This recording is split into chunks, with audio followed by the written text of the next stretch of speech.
Welcome to another edition of the Cold Weather Chef. Today we're very excited because it's July and August in New York, and that means you can get a lot of fresh fruits and vegetables at farmers markets across the state. Today we're going to make Swiss chard soup because we were able to get fresh Swiss chard at the farmers market. And this is a very colorful bunch. It's a rainbow Swiss chard, so you get the red and the yellow, and there's some white in here. I have taken a separate one and cut it up already. This is one of the Italian staples as summertime approaches because of the availability of Swiss chard. As you might expect, many of the recipes that I start with have oil,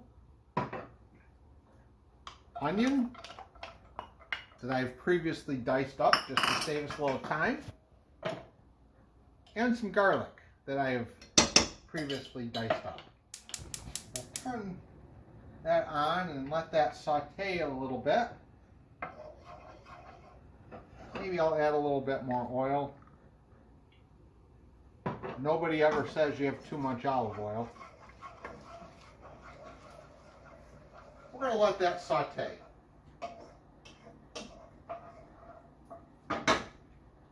Additionally, I'll put this recipe and attach it to the video in case you'd like to make it. I know oftentimes I don't really discuss specific measurements. Right now we're going to pair this with a wonderful Chianti Classico that I happen to have. So it's a nice red wine for a cooler night. The heat wave is finally broken here in New York.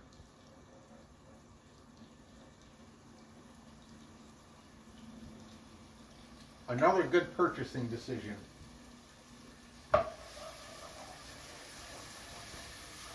So our onions and garlic and oil are sauteing.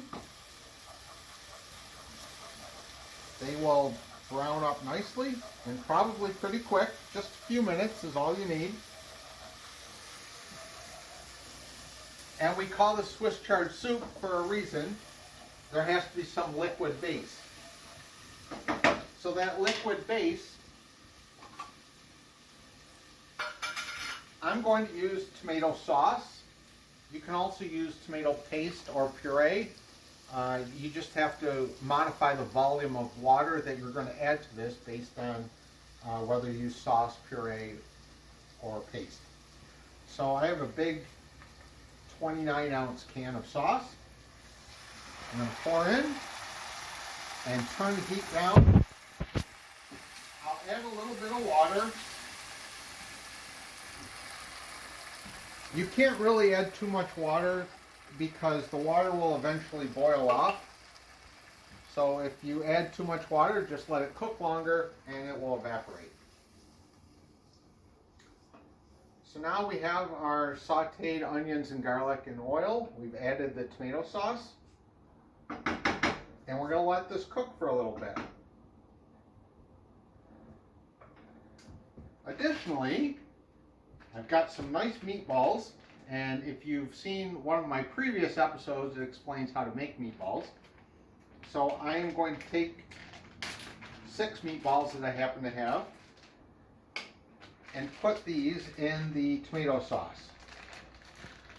Meat always gives a lot of good flavor to pretty much any dish, but especially tomatoes, it really will change the flavor profile. And we're going to let that cook for about 20 to 30 minutes. And when we come back, we will continue on with adding a few more things, including the Swiss chard, and we're on our way to making a wonderful soup. We're back. We have let the meatballs with the sauce saute for maybe 20 to 25 minutes.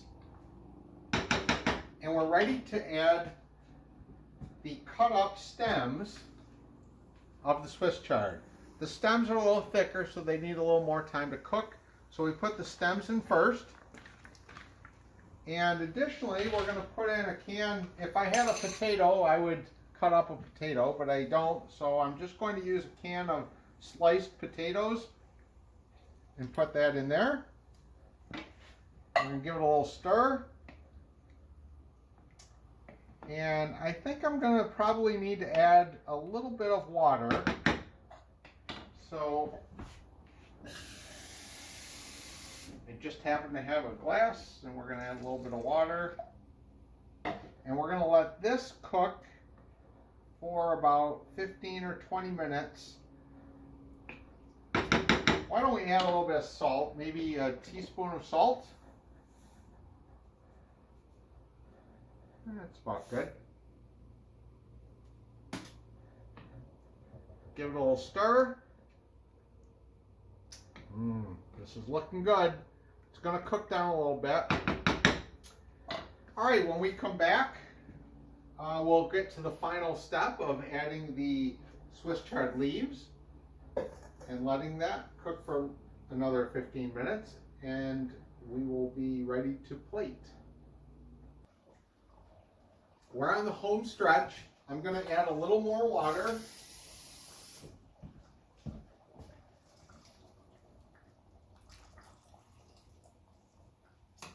Give it a little stir. I think the stems are probably cooked. The meatballs are giving the sauce a nice flavor, or the soup a nice flavor. The potatoes also add a little bit of the texture and the flavor. And now it's time to add the leaves of the Swiss chard.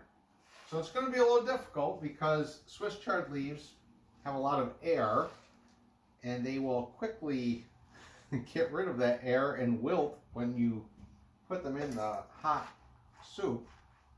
But it may be a little doing. So you have to play with it a little bit. I promise it's worth it. It's going to be a really good soup. This was a fairly big Swiss chard.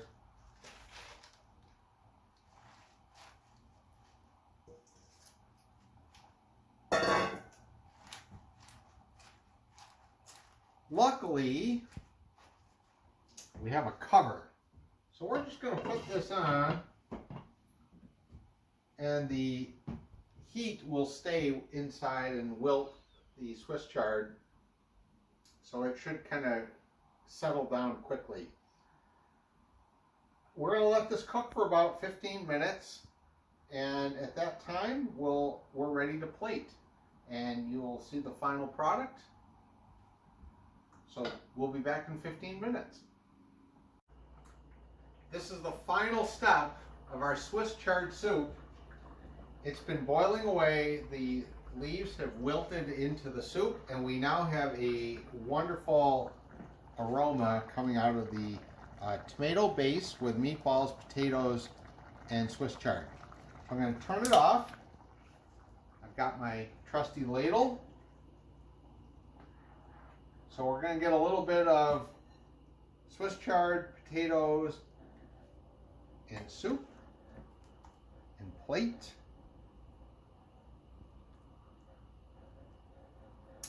And then most importantly, you need to supplement this with bread and butter. So I bought a loaf of Italian bread. I prefer to buy a whole unsliced loaf, so you don't get a very thin slice of Italian bread. Nobody really wants that. So with an unsliced loaf, you can pick the width of the bread that you want. So I'm going to cut off the heel. We'll eat that later.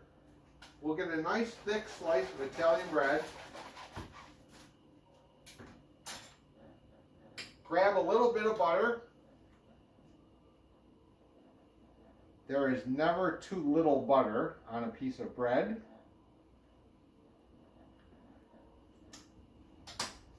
And just plate it right on the side so the bread can sop up all the soup. And that is your Swiss chard soup with the fresh fruits and vegetables that you can get at the market in July and August. Enjoy.